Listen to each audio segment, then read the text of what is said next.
Que les bénédictions soient. Chers amis d'ici et d'ailleurs, je vous dis bienvenue donc à cette nouvelle capsule de Aksharam TV International. Le thème sur lequel nous allons discuter aujourd'hui s'intitule « Voici comment il ne faut jamais se venger ».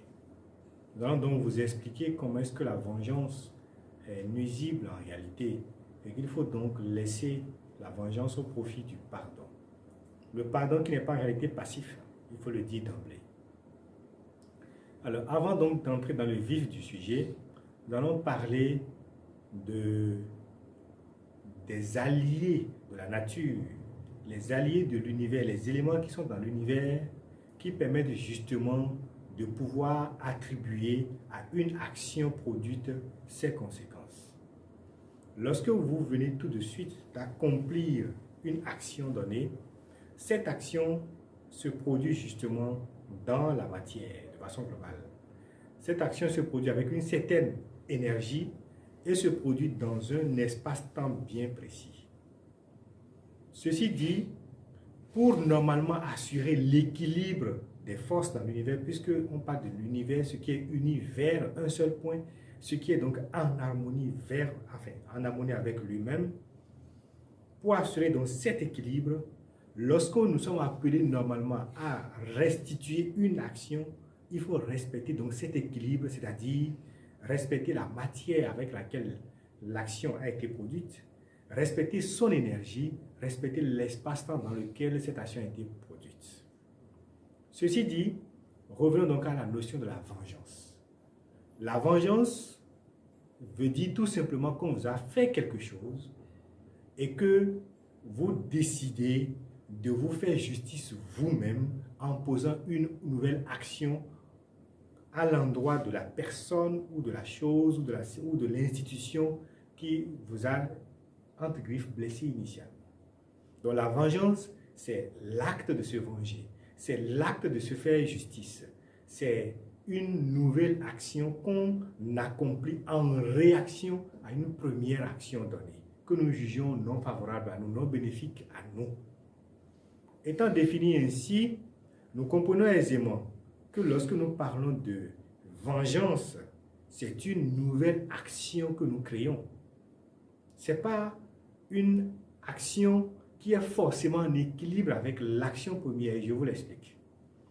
Lorsque quelqu'un prend par exemple quelque chose chez vous et vous décidez en réaction d'aller prendre une autre chose chez la personne en réaction comme vengeance, celui qui est venu prendre une chose chez vous, voler quelque chose chez vous, il a pris cette chose dans la matière, on agit là dans la matière, avec une certaine énergie, une certaine intention, avec un espace-temps bien précis. Il a pris à une heure donnée dans un espace bien précis chez vous.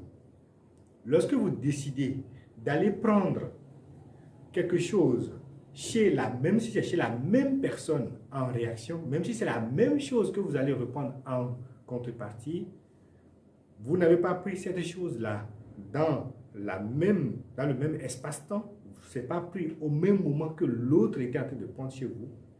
Vous allez dire que vous avez pris la même chose, mais en réalité, la chose a changé un peu d'énergie entre-temps. Et puis, l'énergie avec laquelle, l'intention avec laquelle la personne a pris la chose initialement, ce n'est pas la même énergie ni la même intention que vous avez utilisée. Et ce n'est pas forcément dans la même matière. Ceci dit, vous venez donc de créer une nouvelle action. L'exemple qu'on donne classiquement, c'est une paire de gifles.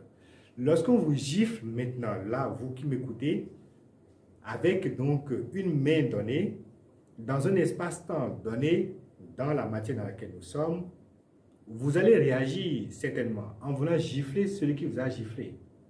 Mais quand la personne vous a giflé, ça a eu lieu dans la matière avec un certain temps, de l'espace et de l'énergie.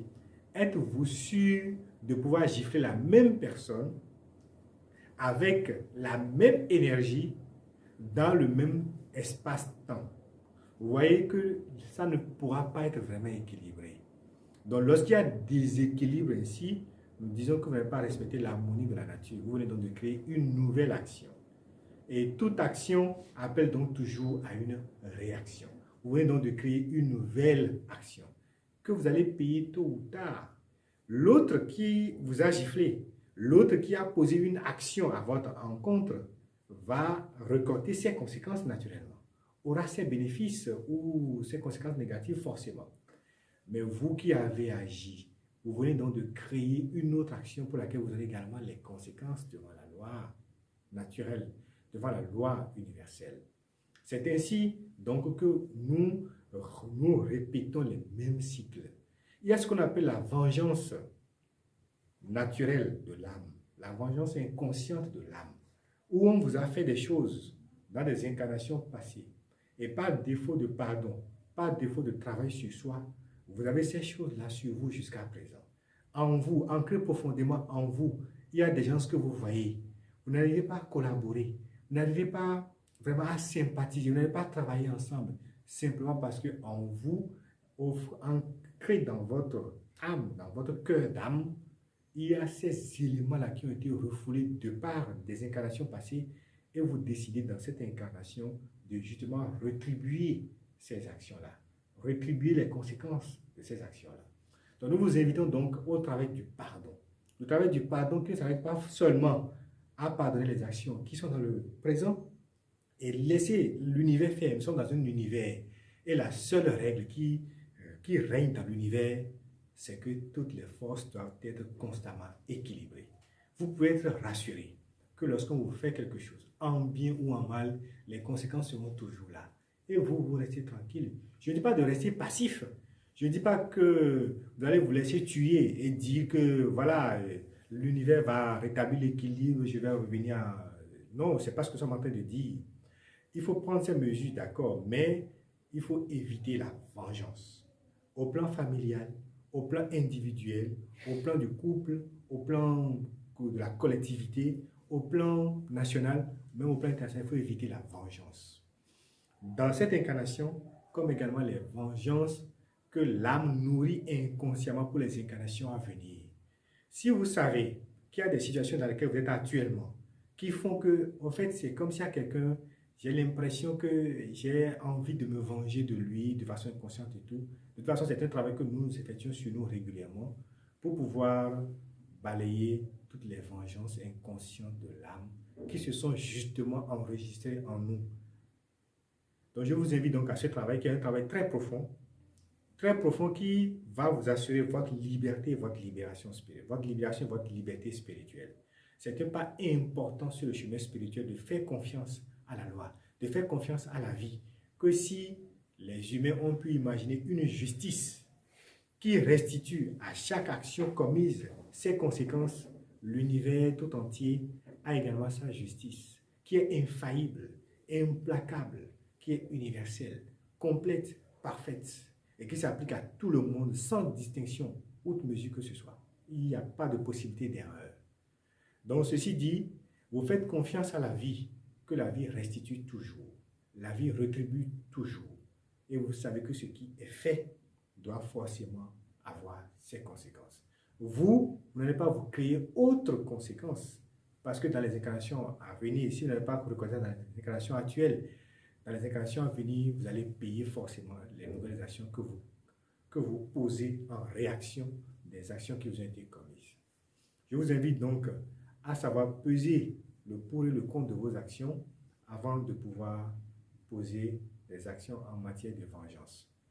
Nous agissons dans l'amour et rien que dans l'amour. L'amour étant tout. Je vous remercie d'avoir suivi cette capsule. Je vous donne rendez-vous donc à une très prochaine capsule. Que les bénédictions soient.